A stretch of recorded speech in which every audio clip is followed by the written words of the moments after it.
ನಮಸ್ಕಾರ ಎಲ್ಲರಿಗೂ ಚಾನಲ್ಗೆ ಸ್ವಾಗತ. ಮಾವಿನಕಾಯಿ ಕಾಲದಲ್ಲಿ ಈ ಚಟ್ನಿನ ಖಂಡಿತ ಮಾಡಿಟ್ಕೊಳ್ಳಿ. ಅದು ಯಾವುದು ಅಂದರೆ ಮಾವಿನಕಾಯಿ ಪುದೀನ ಕೊತ್ತಂಬರಿ ಸೊಪ್ಪಿನ ಚಟ್ನಿ. ಇಲ್ಲಿ 1 ಕಟ್ಟಷ್ಟು ಕೊತ್ತಂಬರಿ ಸೊಪ್ಪು, ಅರ್ಧ ಕಟ್ಟಷ್ಟು ಪುದೀನ, ಹಾಗೆಯೇ ಒಂದು ಮೀಡಿಯಮ್ ಸೈಜಿನ ಗಿಣಿಮುತಿ ಮಾವಿನಕಾಯಿ, ಒಂದು 8ರಿಂದ 10 ಹಸಿರು ಮೆಣಸಿನಕಾಯಿ, ಪಿಂಕ್ ಸಾಲ್ಟು, ಹಾಗೆ ಕಾಲ ನಮಕ್ಕು. ಇದಿಷ್ಟನ್ನು ನೀವು ಮಿಕ್ಸರ್ ಜಾರಿಗೆ ಹಾಕಿ ಸ್ವಲ್ಪ ಬೇಕಾದರೆ ನೀರನ್ನು ಸೇರಿಸ್ಕೊಂಡು ಮಿಕ್ಸಿ ಮಾಡಿಕೊಂಡ್ರೆ ನಿಮ್ಮ ಚಟ್ನಿ ತಯಾರಾಯಿತು ಅಂತಲೇ ಹೇಳ್ಬೋದು. ಇಲ್ಲಿ ಮಾವಿನಕಾಯಿ ಕ್ವಾಂಟಿಟಿನ ನೀವು ಹೆಚ್ಚು ಕಡಿಮೆ ಮಾಡ್ಕೋಬೋದು, ಹುಳಿ ಮೇಲೆ ಡಿಪೆಂಡ್ ಆಗಿರುತ್ತೆ.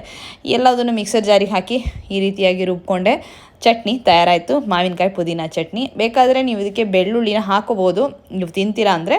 ಆದರೆ ಮಾವಿನಕಾಯಿ ಜೊತೆಗೆ ನನಗೆ ಅಷ್ಟು ಇಷ್ಟ ಆಗೋದಿಲ್ಲ, ನಾನು ಹಾಕೋದಿಲ್ಲ. ಈಗ ಇದನ್ನು ಬೇಕಾದರೆ ನೀವು ಫ್ರೀಸ್ ಮಾಡಿ ಇಟ್ಕೋಬೋದು. ಬೇಕು ಅಂದಾಗ ಫ್ರಿಜ್ಜಿಂದ ಹೊರಗೆ ತೆಗೆದು ಬಳಸ್ಕೊಳ್ಳೋದಕ್ಕೆ ಅನುಕೂಲವಾಗಿರುತ್ತೆ. ನಾನು ಇಲ್ಲಿ ಪನ್ನೀರ್ ಟಿಕ್ಕಾ ಸ್ಯಾಂಡ್ವಿಚ್ ಮಾಡ್ತಾಯಿದ್ದೀನಿ. ಈಗ ಬ್ರೆಡ್ಡಿಗೆ ನಾನು ಈ ಚಟ್ನಿನ ಫಸ್ಟ್ ಹಚ್ಕೋತೀನಿ. ಬೇಕಾದರೆ ನೀವು ಒಂದು ಲೇಯರ್ ಬೆಣ್ಣೆನ ಹಚ್ಕೊಂಡು ನಂತರ ಈ ಚಟ್ನಿನ ಹಚ್ಕೊಂಡು ಅದ್ರ ಮೇಲೆ ಸ್ಟಫಿಂಗ್ ಏನಿರುತ್ತಲ್ಲ ಅದನ್ನ ಇಟ್ಕೋಬೋದು. ನಾನಿಲ್ಲಿ ಪನ್ನೀರ್ ಟಿಕ್ಕಾಯಿನ ಅದು ಇದೆಯಲ್ಲ ಅದರದ್ದು ಸ್ಟಫಿಂಗ್ನ ತೋರಿಸ್ತಾ ಇದ್ದೀನಿ. ನೀವು ಇನ್ಯಾವುದೇ ಸ್ಟಫಿಂಗ್ ಬೇಕಾದರೂ ಹಾಕ್ಕೋಬೋದು. ಆಲೂ ಸ್ಯಾಂಡ್ವಿಚ್ ಮಾಡ್ತೀರ ಅಂದರೆ ಅದಕ್ಕೂ ಕೂಡ ತುಂಬ ಚೆನ್ನಾಗಿರುತ್ತೆ.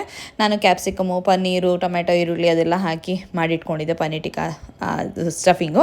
ಅದನ್ನು ಬ್ರೆಡ್ ಮೇಲಿಟ್ಟು ಅದರ ಮೇಲೆ ಚೀಸ್ನ ತುರಿದೀನಿ. ಈಗ ಇನ್ನೊಂದು ಸ್ಲೈಸ್ ಬ್ರೆಡ್ಡಿಗೆ ಮತ್ತೆ ಗ್ರೀನ್ ಚಟ್ನಿನ ಹಚ್ಚಿ ಮೇಲಿಟ್ಬಿಟ್ಟು ಕಾವಲಿ ಮೇಲೆ ಚೆನ್ನಾಗಿ 2 ಕಡೆ ರೋಸ್ಟ್ ಆಗೋ ಹಾಗೆ ಈ ರೀತಿಯಾಗಿ ಬೇಯಿಸ್ಕೊಂಡಿದ್ದೀನಿ. ತುಂಬ ಗರಿಗರಿಯಾಗಿ ಬಂದಿದೆ.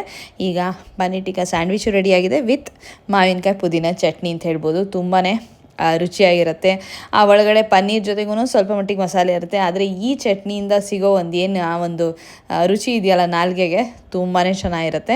ತುಂಬ ರಿಫ್ರೆಶಿಂಗ್ ಆಗಿರುತ್ತೆ ಅಂತ ಹೇಳ್ಬೋದು. ಯಾಕೆಂದರೆ ಮಾವಿನಕಾಯಿ, ಪುದೀನ ಎಲ್ಲವೂ ಇದೆ ಅಲ್ವಾ.